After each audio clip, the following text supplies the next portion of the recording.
Story of my life.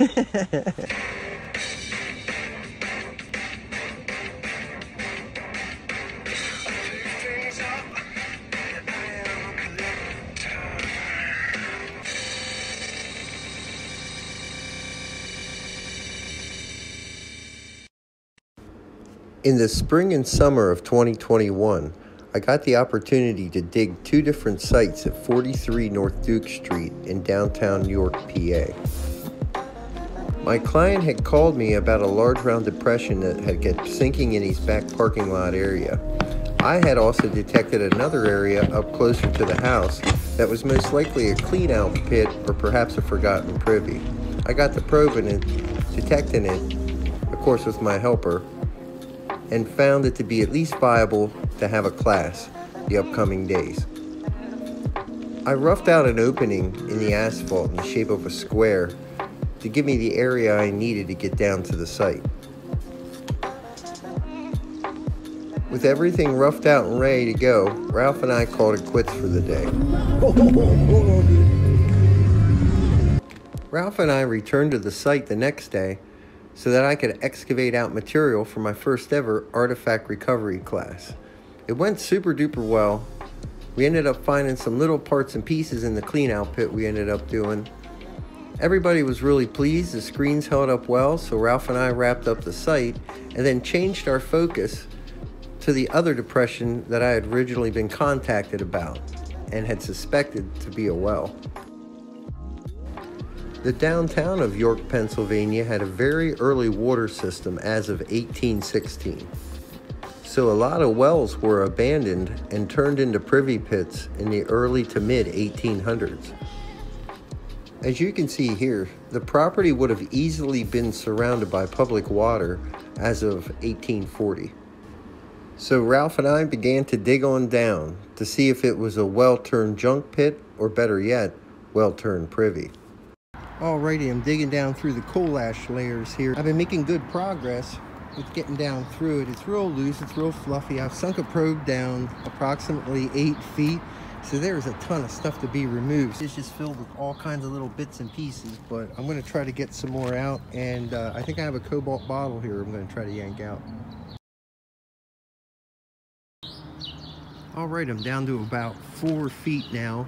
As you can see, I've been finding bricks, crown cola bottle, and insulator. I've finally got down about 4 feet. I'm starting to get a lot of debris now, so I might knock it off and leave the rest for class.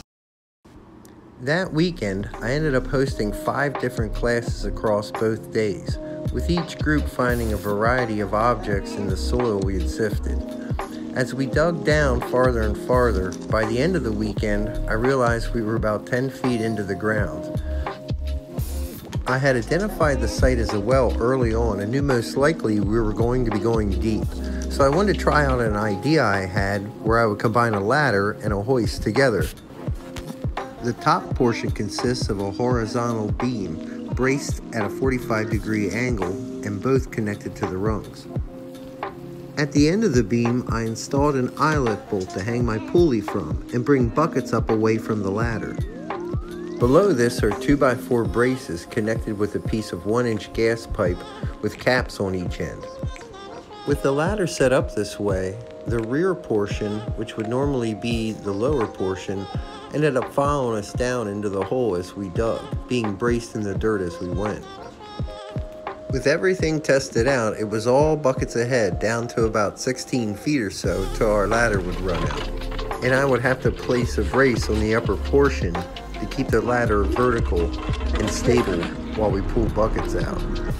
At this point, I wanted to document the items we had found so far, like this glass Jeep that needed repaired and glued back together, as well as this Dr. Jones liniment containing oil from a beaver's pelt.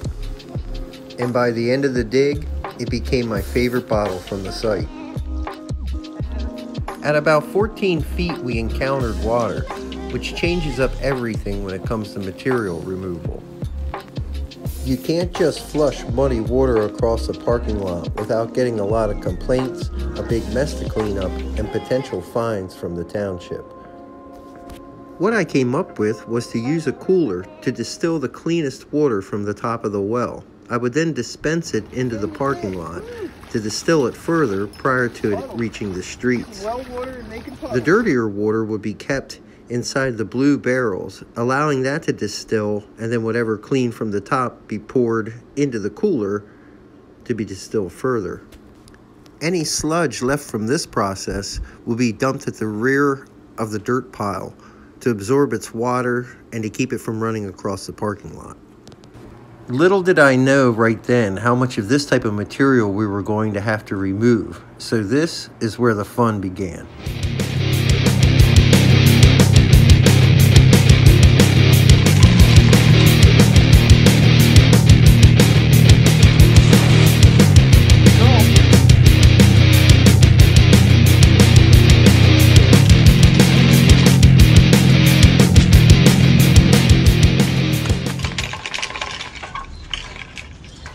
I use my C-clamp as a weight to drag the bucket down. Fills up, pull her straight up, dump her straight out. Works pretty good.